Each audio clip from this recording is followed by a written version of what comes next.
Hai guys, kalian pasti tahu jika tanaman porang saat ini tengah naik daun. Dan kalian harus tahu bahwa Kabupaten Madiun menyimpan begitu banyak potensi, salah satunya menjadi sentral tanaman porang. Dan sentral tanaman porang ini berada di Desa Klangon, Kabupaten Madiun, tepatnya di Kecamatan Saradan. Yuk kita simak liputan khususnya.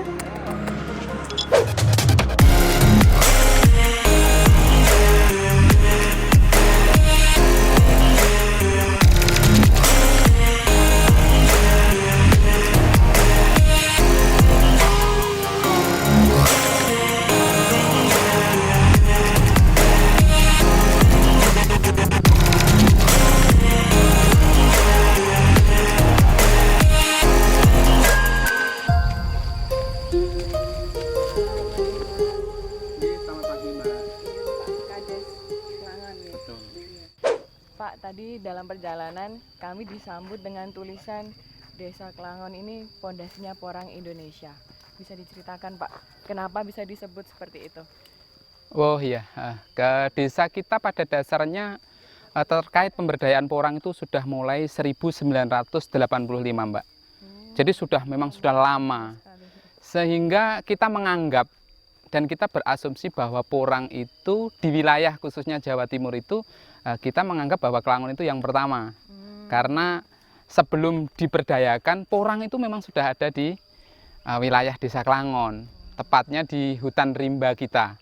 Sehingga kita menganggap porang sekarang di mana-mana, tapi juga berawal dari Klangon, itu bibitnya. Sehingga kita menganggap produksi porang boleh di mana-mana, tapi pondasinya berada di wilayah Desa Klangon. Jadi ada yang membedakan Pak, bibit di Desa Klangon dengan bibit yang dari daerah lain? Kalau pada dasarnya bibit kita tetap menganggap bibit kita yang terbaik gitu ya Mbak ya. Karena apa? Porang Klangon itu melalui proses yang sangat lama, butuh 2-3 musim baru panen. Sehingga kepadatan bibit atau bintik-bintik di dalam katak, pupil, itu memang kita cenderung lebih banyak.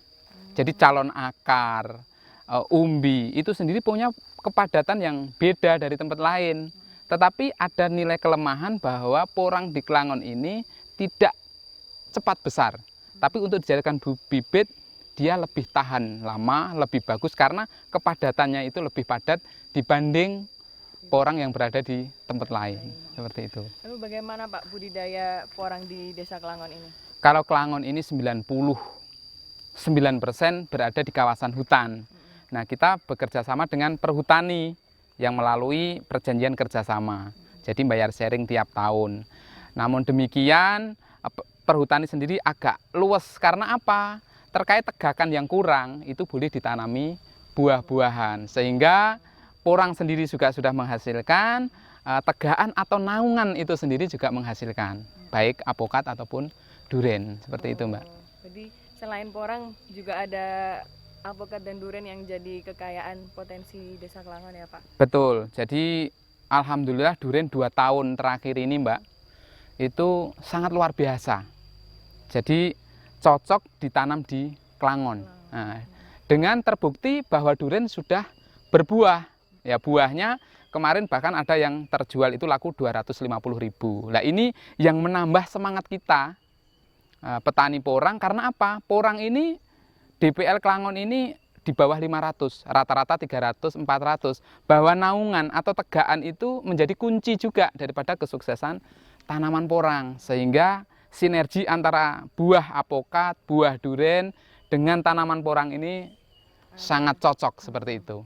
Jadi saling menguntungkan ya Pak? Betul, saling menguntungkan. Harapannya ya hutannya lestari, duren bagus, terus porang bagus, pendapatan masyarakat bagus, terus penghasilan debit air ini tidak berkurang. Itu yang kita harapkan. Seperti itu. Lalu budidaya porang sendiri Pak, sampai mana petani ini mengolahnya? Apakah sampai jadi produk yang seperti apa yang bisa dijual ke masyarakat Pak? Iya, kalau Klangon itu sendiri kita baru nyampe chipnya ya Mbak. Baru nyampe keripik, karena memang ada tingkat kesulitan bagaimana pengelolaan porang itu tidak beda dengan umbi-umbi yang lain. Kalau ketela itu katakanlah dia 1 kilo kering menjadi tepung, ini kan 1 kilo bisa dikonsumsi. Namun demikian porang tidak. Porang itu ada semacam pemisahan racun. Karena porang ini sangat gatal, Mbak. Sangat gatal sekali. Dan tidak selalu 100% dari bahan itu bisa dikonsumsi 100%. Banyak filternya. Karena ada yang jadi makanan, kosmetik, lem, pembungkus kapsul. Inilah yang tidak semua mampu, apalagi masyarakat. Jadi kita hanya bisa jual umbi dalam bentuk basah ke pabrik, juga dalam bentuk chip. Bentuk keripik, hanya sebatas itu, Mbak. Berarti yang didistribusikan ke masyarakat itu dalam bentuk chip itu? Betul, jadi masyarakat apabila panen, ya ini ada juga yang dijual dalam bentuk umbi basah. Ada juga yang dijual dalam bentuk keripik. Jadi hanya dua itu yang mampu baru kita hasilkan. Lalu nilai ekonomisnya Pak, apakah tinggi kalau untuk porang sendiri? Kalau porang itu saya pribadi menganggap susah mau mengalahkan komoditi porang untuk saat ini ya Mbak. Baik perawatannya sangat mudah, terus nilai ekonomisnya luar biasa. Bahkan bahasa kita yang kita pakai, porang ini belum ada panenannya sudah dikasih uang duluan. Ini cerita porang yang agak unik. Bukan ada uang ada barang, tapi untuk porang tidak Mbak. Dikasih uang dulu, baru nanti barangnya menyusul. Itu porang, sehingga porang ini tidak diragukan lagi. Apalagi dalam semua sendi kehidupan ini butuh porang. Mulai kosmetik, pembungkus kapsul, dan lain-lain. Lem. Sehingga kita tetap semangat dan optimis bahwa porang ke depan akan tetap stabil. Amin. Lalu adakah kendala Pak dalam budidaya porang itu Pak? Kendala satu tahun sebelum ya Mbak, tapi alhamdulillah sekarang sudah mulai bagus. Bagaimana petani kita yang masih tergantung dengan pupuk kimia Mbak, itu yang kendala kita. Untuk menyadarkan itu memang tidak semudah, tetapi alhamdulillah kita undang tenaga ahli di bidang pertanian. Mudah-mudahan petani kita ini tidak ketergantungan dengan pupuk kimia, tapi bisa kita gunakan pupuk kandang. Sehingga porang ini nanti hasilnya juga sangat bagus seperti itu. Lalu pemasarannya kemana saja ini Pak? Selain di Desa Kuwu ya? Pasti Ya. ada yang di Balerejo itu. Ya, kalau pemasarannya Mbak, pemasaran ini banyak sekali pabrik. Mulai Probolinggo ada pabrik, mulai Gresik itu ada 2, mulai Mojokerto, terus ada di Kertosono Nganjuk, ada termasuk kita yang baru di Kabupaten Madiun di Kuwu. Nah, petani kita ini tetap mencari mana yang dia mempunyai nilai beli yang tinggi. Nah, itulah dikasih ke mereka. Tetapi untuk jaringan koneksi, pabrik itu tetap mencari porang di Klangon, Mbak. Karena menganggap porang Klangon ini rendemennya bagus. Nah, sehingga panen di Klangon ini justru pabrik yang berebut. Minta porang yang dari Klangon. Jadi untuk penjualan kita sangat sekali mudah, Mbak. Bahkan hari ini kita bekerja sama dengan bank-bank terkait bahwa untuk menanam porang ini diberi banyak kemudahan.